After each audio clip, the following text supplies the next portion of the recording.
The third-generation Suzuki Swift Sport Pocket Rocket is launching at a very fortuitous moment for its maker.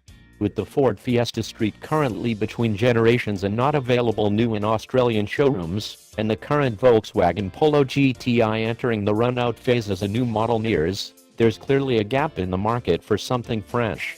It hits showrooms at $25,490 before on-road costs, which is only $100 more than the RRP of the old car. The auto model is another $2,000. The previous range topper was the turbocharged 3-cylinder Swift GLX at $22,990 with an auto.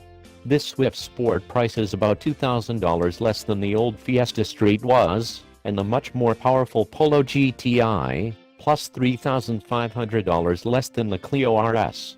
On the other hand, it's only $500 less than the bigger and more powerful Hyundai i30 Senior. In typical Suzuki fashion, the Swift Sport doesn't match any of these rivals for power or torque output, but any true fan of hot hatchery knows that it's not just straight-line speed that matters. The figure you really have to know about the 3.9-meter-long Swift Sport is its curb weight, a measly 970 kilograms, which is 80 kilograms, or one average bloke, lighter than the old model, and equivalent to the two-door fabric roof Mazda MX-5. At the same time, it's much pokier than before, thanks to its new 1.4-liter Starjet turbo engine shared for the most part with Suzuki's Vitara crossover, producing a modest 103 kilowatts of power but a meaty enough 230 Nm of torque. The old Atmo 1.6 Swift Sport needed revs and plenty of them, but this new engine provides some mid-range muscle, giving a notable surge from about 2,500 revolutions per minute where peak torque comes in, and largely free of lag. It's a small turbo. Our launch drive was restricted to the Broadford Motorcycle Racetrack, though we'd have loved some JWRC dirt stages.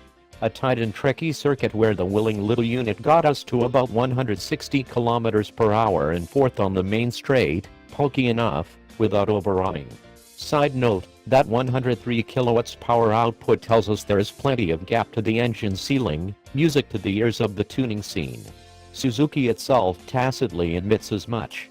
Torque is sent to the front wheels via a largely carried-over Snickerty 6-speed manual gearbox with a shorter shift than before and a revised clutch, or an optional 6-speed torque converter auto with paddles in place of the dual-rolled CVT.